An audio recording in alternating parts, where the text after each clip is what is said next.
Hey, it's your guy Tyrrell back with the interviews. In today's video, we're going to briefly break down how Real Madrid won the tactical battle over Barcelona to win El Clasico. When we break down the game and we do look at the board, we have Barcelona in a 4-4-2, and we end up seeing Real Madrid shift into a 4-1-4-1. When we assess how Barcelona looked to approach the game from an attacking standpoint, we end up seeing Griezmann occupying the center backs, looking to drop off deeper to show for the ball, but he often had Varane looking to step into him to ensure that he didn't receive the ball freely.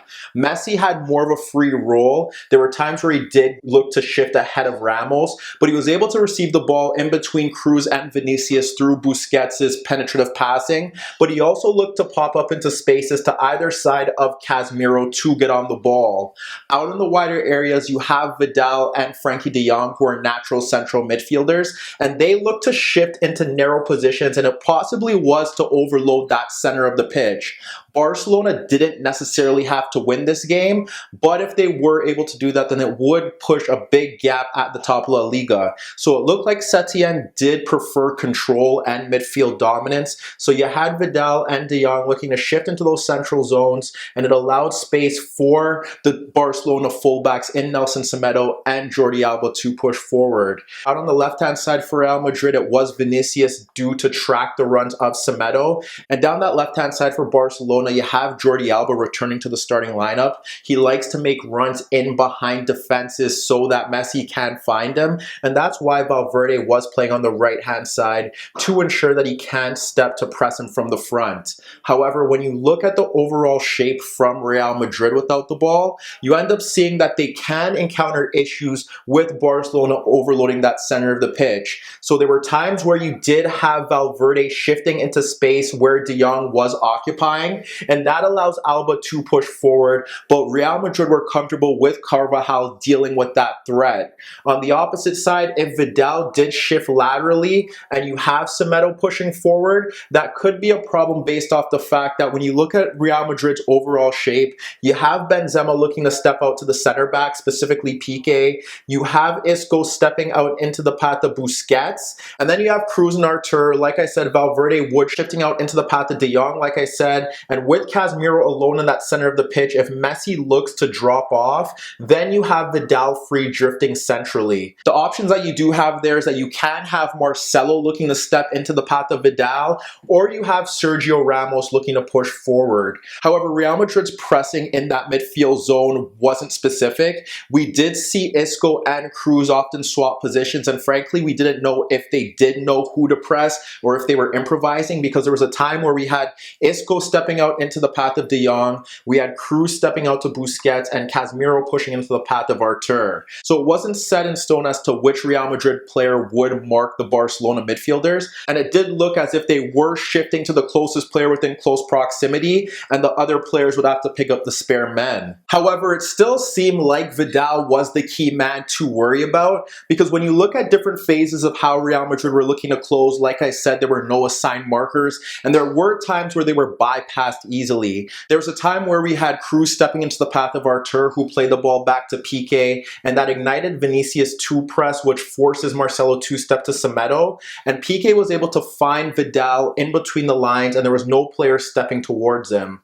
There was another example shortly after that where we ended up having Piqué split Kroos and Vinicius, and it fell to Vidal again, shifting laterally, but that's where we saw Ramos step forward. If Ramos couldn't step forward because he was occupied by Messi's movement just ahead of him, then that frees up space for Casemiro to step forward, and so that was another outlet for Real Madrid to deploy if they were able to get Casemiro free in that central zone. But like I said, if you look at Real Madrid, the ideal manner in which they would be looking to press is to have Isco stepping out to Busquets, Kroos irritating Arturo when he gets on the ball, Valverde shifting out into the path of De Jong and having Alba deal with Carvajal, and then depending on the movement, if you have Messi a bit deeper, then you have Casemiro shift out to him and then have Ramos step to Vidal, or vice versa. If Messi is a bit higher on Ramos, then have Casemiro stick into the path of Vidal, and that would be a successful ploy for Real Madrid. On the right-hand side, Valverde was often drifting out to step to De Jong, but if De Jong did drift laterally across the center backs, then that would allow one of the center backs to pick up the run of De Jong, have Casemiro shift out to Messi, and then have Valverde drift out into the path of Jordi Alba, who was looking to push forward. However, despite the fact that Real Madrid's approach to stifle Barcelona's attack was logical, the fact that they didn't have assigned man marking did lead to a few breakdowns that Barcelona were able to exploit. So when we look to one example, this time we have Kroos stepping out to Vidal, and Vidal plays the ball back into the path of Piqué, which ignites Isco. We have Benzema sitting on Busquets, so Piqué ends up shifting the ball out into the path of Umtiti. That ignites Benzema to step into the path of Umtiti, and with Umtiti locating Benzema's pressure, he's able to split Benzema and Isco to find Busquets. When Busquets is on the ball, he locates Arturo shifting out to the left-hand side, and that pulls out Valverde, and he also sees De Jong once again ahead of Varane. So when Busquets assesses his passing options once again, he locates Messi running off Casemiro in between Casemiro and Marcelo, and he clips the ball over the Real Madrid high line for Messi to chest it down, and before Varane could come across, Messi pokes an effort on goal that Courtois does push away. But in that sequence, we see Real Madrid shifting their man marking, and what ends up happening there is that Barcelona is able to find Busquets, and Barcelona's movement, as we've seen in that first half, just simply darting in behind the Real Madrid backline and into gaps, once again led to another goal scoring opportunity. Besides that, we had Arturo running off Kroos and Casemiro to receive Griezmann's pass beyond Carvajal and Varane to break free on goal, but Courtois was able to deny that chance. And we saw a simple PK ball over Vinicius and Marcelo find Nelson Semedo, who burned past Sergio Ramos, and with Griezmann and Varane in that box, he pulled it back for Vidal, but Carvajal was able to make a vital block. However, when we look to Real Madrid, there were two methods in which they were able to find openings. One was through Benzema's ability to drop off deeper and pull Umtiti out of position, and the other was through quick combination play, as Barcelona's pressing when they dropped off into a 4-4-2 wasn't very good. When we look to Benzema, what he was able to do is that he was able to pull out Umtiti, and he was able to get midfield runners into advanced positions, but the problem here was that Real Madrid failed to make the most of those opportunities when they got into good positions. Initially, one example sees Messi step out to Marcelo, and Marcelo is able to play the ball around Arturo and Busquets for Benzema pulling out Umtiti, and Benzema is able to split Piqué and Semedo for Vinicius running off Semedo, but when Vinicius broke into that left channel, he was unable to bypass Barcelona's right back. When we look to another example, this time we witnessed Barcelona's high press again. We end up seeing Griezmann stepping out to Varane, and he slides the ball out to Carvajal, which pulls out De Jong. And when De Jong steps to Carvajal, we end up seeing Valverde drop off, and Alba looks to step towards him, and we have Benzema dropping off to pull out Umtiti.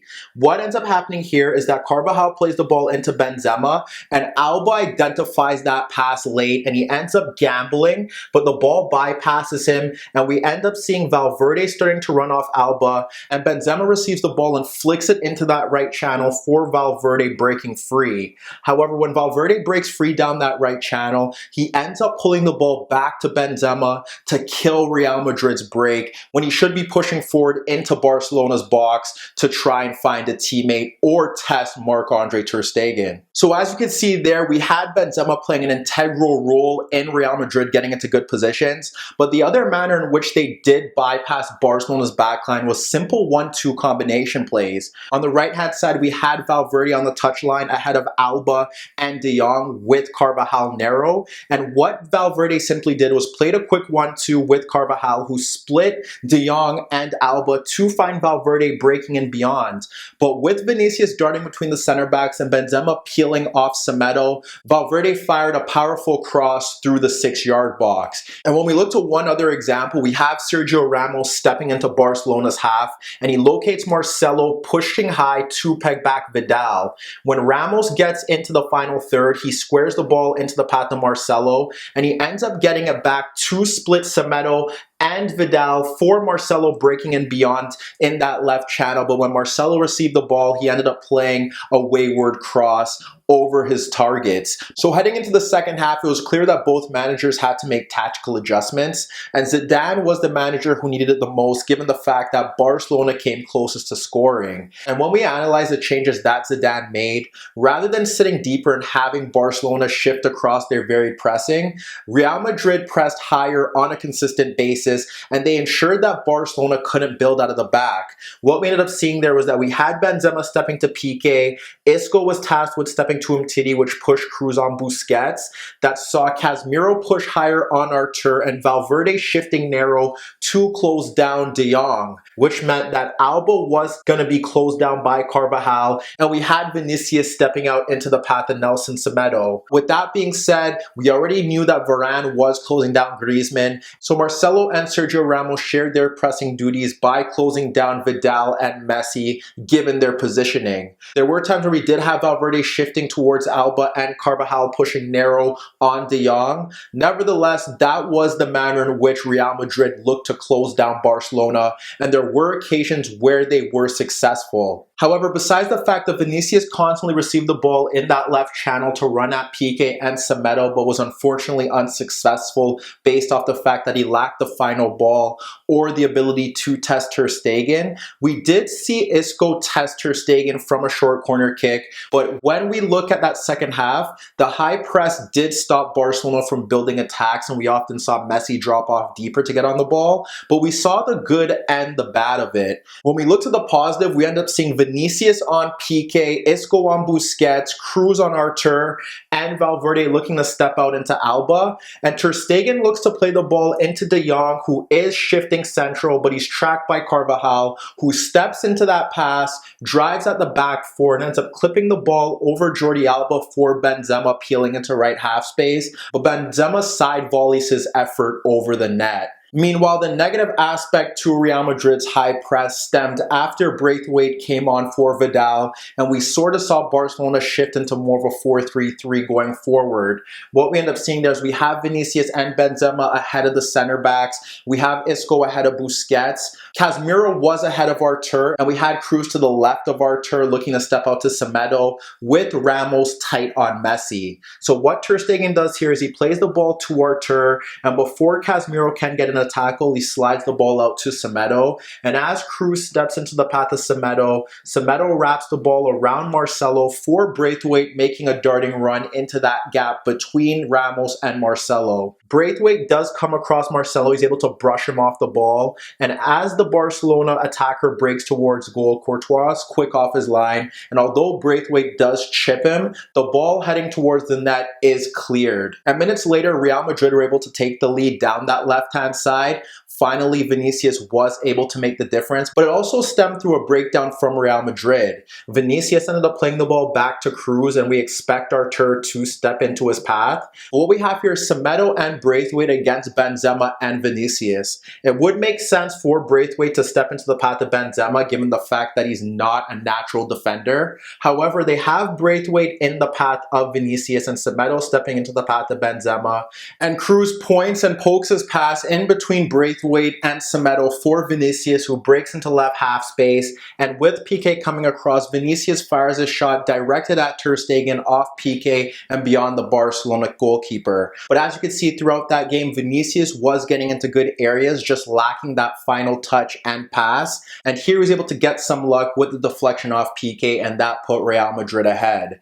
When you break down the game as a whole, it was clear that both sides had issues with their approach without the ball. Barcelona were able to bypass Real Madrid with runs in behind, and frankly, Real Madrid's decision to vary their markers when they look to press was a big issue for them, whereas Barcelona struggled when Benzema dropped off a bit deeper to pull up the center backs, and when they did play combination plays in those wider areas. The issue for Real Madrid, however, was that when they got into good positions, they lacked the quality in the final third to test Ter Stegen. Nevertheless, the game did shift when Zidane did decide to man mark higher up the pitch.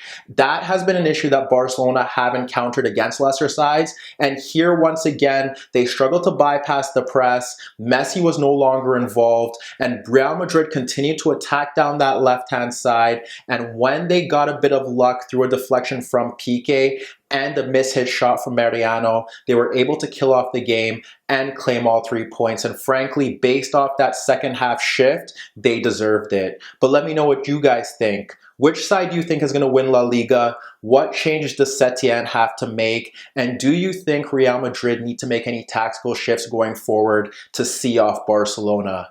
Meet me in the comments below. Don't forget I upload videos every day, and don't forget to subscribe to my channel. And once again, if you like this video, make sure to give it a thumbs up. And that was your daily dose of the interviews.